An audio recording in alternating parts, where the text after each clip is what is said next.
अरविंद अकेला कल्लू, और ये जिनको अपना गुरुजी मानते हैं, जिनकी बड़ाई करते रहते हैं हमेशा, पवन सिंह, वो चुनाव लड़ रहे हैं काराकाट से। समर्थन में है आप उनके? जी। काहे? अगर अपने परिवार का कोई भी व्यक्ति अगर कोई भी क्षेत्र में आगे बढ़े तो उसका सपोर्ट, उसका सहयोग जितना हमसे हो सके हम लोग करेंगे। लेकिन यहाँ पे हमको भोजपुरी इंडस्ट्री दो भाग में बटा हुआ दिख रहा है। रवि किशन उनके सपोर्ट में नहीं है, मनोज तिवारी नहीं है, निरहुआ नहीं है, आप हैं, नीलकमल हैं, खेसारी लाल यादव अभी तक गए नहीं है, पर उनकी फैमिली गई है तो ऐसा लगा वो भी सपोर्ट में है, तो टूट जाएगा क्या ये वाला धारा? ऐसे देखिए, अब उनकी पर्सनल जीवन है, पर्सनल लाइफ है, किसी के पर्सनल लाइफ में हम नहीं बता सकते कि उनके मन में क्या है या उनके दिमाग में क्या चल रहा है। बट हमारा फ़र्ज़ है कि हमारे बड़े भाई राजनीतिक क्षेत्र में चुनाव लड़ रहे हैं, तो हमें हमसे जितना हो सकता है हम वो करेंगे। क्या करिएगा? हमने किया है, देखिए गाना मैंने गा दिया उनके प्रचार में, मेरे से जितना हुआ। नॉमिनेशन में भैया बुलाए थे, वहाँ पे गया। बस हम यही बोलेंगे, जितने लोग हमें देख रहे हैं, देखिए हम कोई पार्टी पॉलिटिक्स से नहीं है। जो अच्छा काम करता है हम उसे वोट देते हैं। हम किसको वोट देंगे हम ये भी नहीं बताएंगे। आप लोग भी किसे वोट देंगे आप लोग भी नहीं बताएंगे। हम यही बोलेंगे कि जो आपके साथ हो, जो आपका विकास करे, जो आपका सुख दुख का साथी हो, वहीं आपका असली नेता है। अगर पवन भैया की सोच आप लोग से मिलती है, पवन भैया का किया वादा आपको लगता है कि नहीं ये वादा पूरा करेंगे, तो आप वोट दीजिए, एक बार मौका दीजिए। 5 साल में हमें लगता है कि वो विकास करेंगे ही। अगर वो नहीं करेंगे तो ठीक है, जैसे आप लोगों ने दूसरों को मौका दिया, इनको भी मौका दिए, तीसरी बार किसी और को मौका दीजिए। बचा के एक जवाब दे दीजिए, लग रहा है पवन सिंह ठीक ठाक नेता बन पाएंगे? क्यों नहीं बनेंगे? कोई देखिए, इतने सालों से वो पार्टी से जुड़े हुए थे या जुड़े हुए हैं, जो यहाँ प्रचारक थे। तो होता है ना कि संगत से गुण बहुत आते हैं। अगर हम ही आपके साथ रहेंगे तो कहीं ना कहीं हमें भी बोलने का आइडिया मिल जाएगा कि न्यूज़ रिपोर्टर लोग कैसे बोलते हैं या मीडिया में जुड़े लोग कैसे बोलते हैं। हम लोग कोई फिल्म करते हैं तो पहले हम लोग बहुत रिसर्च करते हैं, तो वो धारणा में ढल के और एक्टिंग करते हैं। तो वैसे ही वो पॉलिटिक्स, उन्होंने इतने सालों से कलाकारी किया है, गायकी, हीरो बने हैं, तो सीखते सीखते वो सीखे हैं। हो सकता है ये भी सीख जाएंगे और वो समाज में रहे हैं, इतना दिन का एक्सपीरियंस है उनका, तो अच्छे नेता बनेंगे। कुल मिला जुला के तारीफ। देखिए, इंसान में एगो निगेटिव पॉइंट निगेटिव, देखिए हर इंसान में अवगुण होता है। भगवान को भी लोग बोलते हैं कि अरे यार भगवान से कुछ मांगते नहीं होता, तो भगवान को भी लोग 2-4 शब्द सुना देते हैं। देश के प्रधानमंत्री श्री नरेंद्र मोदी जी, उनको भी लोग बोल देते हैं कि यार मोदी जी हमारा ये काम नहीं किए, ये हो जाता तो ये हो जाता। तो उनमें भी है अवगुण, लेकिन अपने परिवार का फर्ज बनता है कि अच्छी चीज़ों को हम लोग। लेकिन लोग कह रहे हैं कि पवन सिंह घमंड में डिसीजन ले लिए। उनका जैसे ही टिकट भाजपा ने वहाँ से छीना आसनसोल से, वो बोल दिए कि अब चुनाव का ऐलान कर चुके हैं तो हम लड़ेंगे, चाहे उसके लिए हमें भाजपा के अगेंस्ट में जाना पड़े।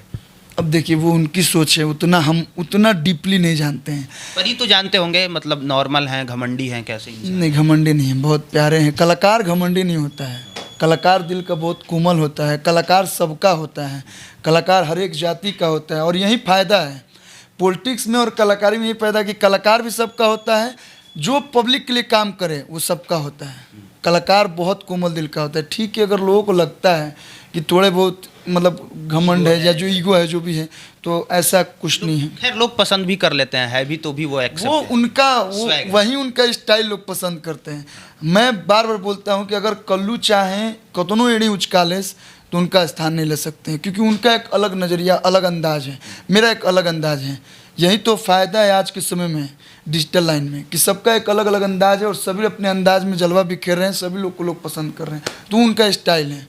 पवन सिंह के लिए जो गाना गाए थे वो 2 लाइन गुनगुना कि युवा लोग के सुने खातिर बात आइल बाणे, माथ के नवाही जोड़ी हाथ आइल बाणे, करी जा विचार अपन दीही सभे प्यार, लड़े खातिर पवन भैया कर काट आइल बाणे, वोट मांगे पवन भैया कर काट आइल बाणे। बक्सर में मूड है कभी चुनाव लड़ने? अभी तक कुछ नहीं भैया, बहुत मेहनत बा। एजा एसी में से गोले गोले छोड़ला से कुछ ना होई, सच्चाई बा। हम दिनेश भैया के भी प्रचार में गल रहनी, और भी नेता लोग के प्रचार में जाते हैं तो हम लोग स्टेज पे गए, एकदम मस्त अपना 2-4 गाना गाए निकल गए। मैंने बहुत सारा सभा किया है। मैंने क्या बोला, हम सबके हैं, सब पार्टी का प्रचार किया है मैंने, एक भी पार्टी मेरे से छुट्टी नहीं है। लेकिन वो एक स्टेज पे जाना, अपना सिंगिंग लाइन में अपना गाना गा देना। लेकिन जब हम जाते हैं किसी प्रत्याशी, जो अपना प्रत्याशी होता है, दिनेश भैया का मैंने 8 सभा किया था, उनका वो मेहनत देख के लगता था अरे यार इतना मेहनत करना होता है क्या? आसान नहीं है। मेहनत, टिकट मिलने के बाद भी बहुत सारा मेहनत होता है। एक एक पंचायत में जाना, बूथ वाला सब कुछ, इतना बाप रे।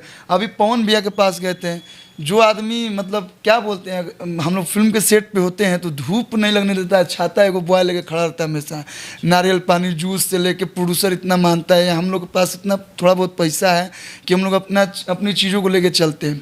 लेकिन इस लाइन में आने के बाद, दर्शकों से जुड़ने के बाद, जनता से जुड़ना कितना कठिन काम है। तो अभी तक तो कुछ ऐसा मूड नहीं है, ऐसा कुछ माहौल भी नहीं है। बहुत लोग हमको बोल रहे हैं, चढ़ा रहे हैं कि तोहरो अगला नंबर बा। तो अभी तक तो कुछ ऐसा नहीं है। मेरे पिताजी बोले हैं कि देखिए, हमारे गार्जियन वही हैं, अभी बोले हैं कि इसी में काम करो और इसी में अपना नाम करो। कल्लू ने जो वो बात कही कि बहुत मेहनत है, तब हमें पवन सिंह का वो लाइन याद आता है जब वो स्टेज पे चढ़ के कहा करते हैं कि पावर ईजे से शुरू, ईजे खत्म, दूसरा लगे कहाँ। वो पवन सिंह जो बहुत लोगों के बीच में नहीं रहते थे, अक्सर उनके गार्ड रोक दिया करते थे, वो पवन सिंह अब जनता के बीच जा रहे हैं, जनता उनके साथ सेल्फी ले रही है।